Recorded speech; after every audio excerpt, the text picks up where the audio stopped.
welcome back. I hope you had a decent week. I hope you are staying informed. I hope you're staying hydrated. And most importantly, I hope you're staying safe.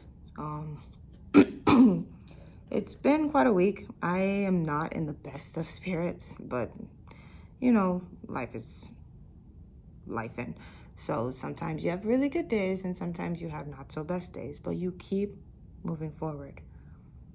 Well, you keep moving forward. You also make sure you take time to take care of yourself. And I have been taking time to take care of myself.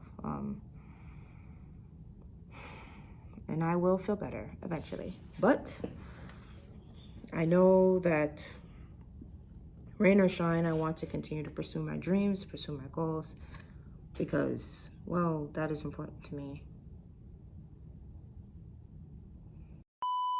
So the story I wanted to tell was the one that I have been struggling to tell for quite a while. So like on my channel, I've tried to tell it 3 different times, and each time I was just like, something about it is off. When I finally sat down with myself and looked at it, I realized it's because I am telling the story in a lighthearted tone, when in reality, it is not a lighthearted situation. It is not like something that should be laughed about. It is very much something that is serious. And everything that was happening to me should not have been happening to me. So when I was 8 years old, I went to Nigeria. And this specific experience was something that I look back on, I'm just kind of like, it could have been so much worse than what it was. And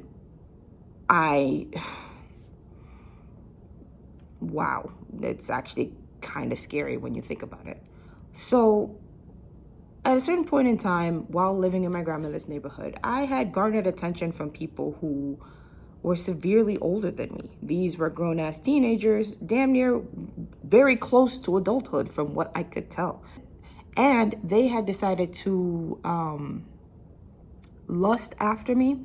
And here's the problem. Remember, I am counted 8 years old, and these people are teenagers. So it begs the question, what exactly can an 8-year-old give you, sir? Of all people in my grandmother's neighborhood, all the other young girl teenagers in my neighborhood, you said the 8-year-old is who you wanted to be with? What is wrong with you? So there was one specific boy who lived in my grandmother's neighborhood, and he would always just keep making eyes at me. And this, like, I had peeped this shit right away. And again, I was just like, it's something in, like, while I might not have had the words for it while I was a child, I was very much just like, note to self, note to self. So one day, like, thankfully, I had made this, like, distinction before one specific incident had happened. One day I'm in the kitchen with my grandmother, and my grandmother is just like, yeah, something is wrong. And my grandmother's trying to figure it out. And I'm essentially stepping on her toes because I call myself the favorite grandchild. I'm just like, I'm here, Grandma, what do you need? My grandmother, probably just trying to get me out of the way, is like, hey, can you just go see if you can find this one neighborhood kid real quick? Probably just needing 5 minutes to just have me out of her space, just so she can figure things out. Cool, Grandma, no worries. I run downstairs, run out to the street, and I'm calling for this kid's name. I'm like, they were around here somewhere at some point. Like, we're always around here somewhere.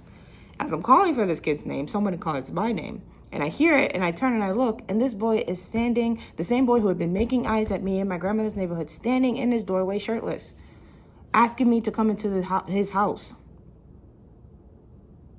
What the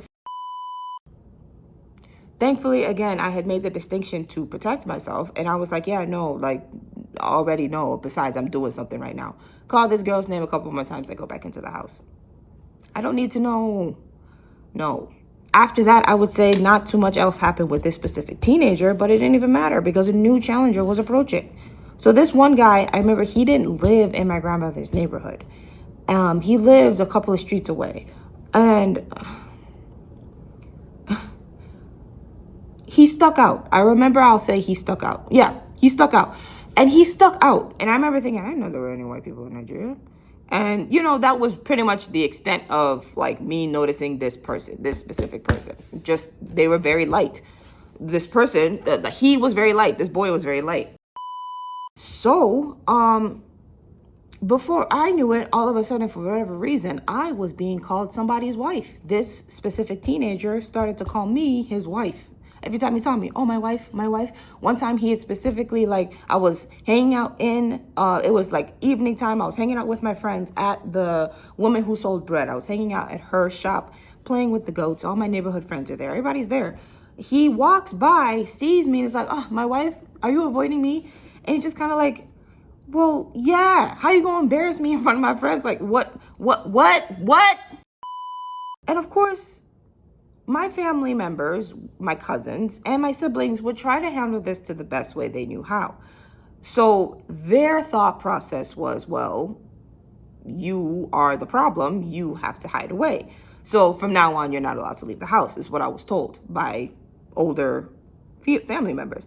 It's just kind of like, great, guys. So we are teaching, like, I remember thinking, this teenager is the one making me uncomfortable. And y'all are telling me that I have to stay in the house like some type of prisoner? Make that shit make sense. Because it doesn't make any sense. Not, oh, leave this girl alone. Not stop talking to this girl. Not confronting the person who's actually making people uncomfortable. No, it's victim, you go hide in the house. So then there is no problems. But of course, again, we didn't have the words for this when we were kids. We were kids. I was 8 years old. My sibling is 13 years old, not much older than me. And we don't have the proper tools or anything to like actually take care of this situation. What we should have done was go to an adult and be like, hey, this person is disturbing us. Like, can you please say something or do something about it? But we didn't know that. We as kids try to handle the situations ourselves. So we did what we could. Me, the victim, has to now hide in the house. So after I'd been hiding in the house for about like a week or so, there was one specific day where me, my siblings, my cousins, we were all just very much bored. So I make the suggestion like, hey, let's play hide and seek. Everyone's like, nah, hide and seek's kind of boring when you have to play it in the house. So I was like, no worries, let's expand it to the neighborhood. Nah, what about your whole homeboy who keeps it? First of all, he is not my homeboy. Second of all, no worries. If he shows up, we will ditch the game. Everybody has to run back to the house. Okay, cool. Now here's the thing. The only reason I suggested the game was because I haven't seen him in our street for like a week. Because remember, again, I'm stuck in the house. Every time I would try to leave the house, people would literally yell at me to go back into the house. So I was like, I suggested this because one, I wanted to get out of the house. Two, I had noticed that this specific boy who was stalking me, this teenager who was stalking me, he hadn't been there for a while. So I just assumed like, oh, we're good, we're safe. Like, we don't have to worry about it. Spoiler alert, we did. So we start playing hide and seek. Somebody is counting and I am running around the neighborhood. I am so happy. The sun is on my skin. My smile is as big, like my smile is huge on my face. I am pumping as hard as I can as I am running through these streets. And I wrap around the neighborhood, running back towards the house with my plan of trying to hide around the house so that no one can find me. So as I'm running around, lo and behold, this boy shows up again. Game over, everyone run back to the house. So we're at the house and it's just kind of like, oh my God, why? I just remember thinking, I just wanted to play hide and seek. What the After that, it was basically just like that for the rest of the summer. Like I essentially had to just keep a lookout whenever these boys were around so then I could just, excuse me, I'm just gonna take my leave. Because again, that was the only situation. That was the only solution we had to the situation at this point in time. So there was one specific incident I remember like where, again, I had to resort to like literally before I left the house, I had to always like keep a lookout like, ain't nobody out there? Okay, we can go. One day my cousin comes to me like, hey, remember that movie we lent to our neighbors? Can you come with me so we can go get it? And I'm like, yeah, sure, no worries. I look outside. Nope, can't go anywhere. So I'm like, okay, let's wait like 5 minutes because he's still here. And of course, I don't bring this to attention because then I can't leave the house. So eventually after 5 minutes, this person still standing there. I'm like, okay, let's go to the back door. Let's enter through the back door. So we go to the back door of her house, the neighbor's house. And like the neighbor, like it was a family that had just moved in. And I remember like her husband was a doctor. She had just had a newborn son and like probably a couple of months, enough that the baby was walking. And yeah, we had loaned them a movie. Specifically, I had loaned them a movie that was ours. And I was like, yeah, of course, take, because I was just an overly giving person as a child. So we go over to the house, we're getting the DVD back. And then like the woman is like, oh, please, if you have any other suggestions of what I can watch with my kid, let me know, because he's too young to be playing outside. Meanwhile, my cousin is talking to her. I'm playing with the baby boy. We're having a grand old time. I had completely forgotten about the situation waiting for me outside. The day, like, okay, we exchange pleasantries and it's time for us to leave. We leave through the front door because the woman had guided us through the front door. Because why are you weird kids coming through my back door? I totally understand. So we get outside and his perv senses must have been tingling because while he wasn't in front of the house, he was several feet away. He like turns around, sees me. It's like, hey, how are you? And it's just kind of like, aha, we gotta go. And my cousin is like, hey, isn't that the boy you're supposed to be avoiding? I was like, let's go. Why are we wasting time? And that's what it was like for the rest of the summer. Now, here's the thing. I was fortunate that despite certain things being problematic, I was fortunate that that was the extent of my situation. I have heard stories from family friends who have been like, yeah, my parents would trust me with these people who I went to church with. And before I knew it, they'd be the ones taking advantage of me. And like, these are the same family members who they're like, oh, if anything happens, tell me. And then like you tell them and somehow, some way it is your fault. What? Ugh. Children are not as protected as they should be. Women are not as protected as they should be.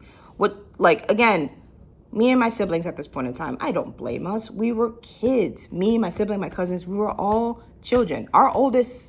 My oldest cousin at that point in time was, 16? But that is a different story that I will share at a different point in time as to why there's a whole different aspect to that. But we were kids trying to solve a situation that was beyond us, and we did what we could. But it could have been so much dangerous if we weren't really thinking about it. It could have been so much more dangerous.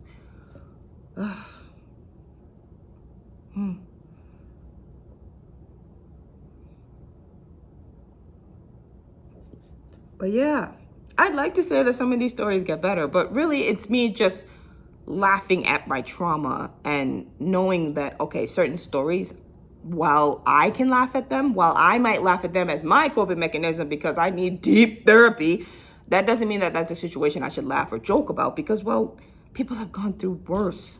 People have gone through worse. But I did want to share because it is an aspect of what I went through while I was down there. That is part of my experience.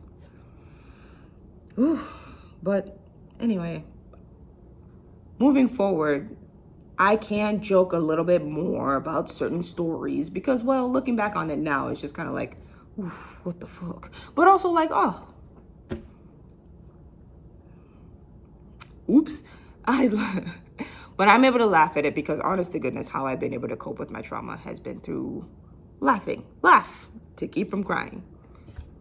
But no, that is not a good thing. That's not a good lesson to leave off on. So I'm going to say this. Children should be protected. Women should be protected. And those who can be holding these specific type of men accountable should hold them accountable. So I hope you're staying safe. I hope you're staying hydrated. I hope you're staying, no, hold on, wait. I think I said it out of order. I hope you're staying safe. I hope you're staying informed. I hope you stay hydrated, but most importantly, stay tuned. I truly do appreciate everything that has been happening for me and to me, and all the positive things anyway. And I'll catch you on the next one.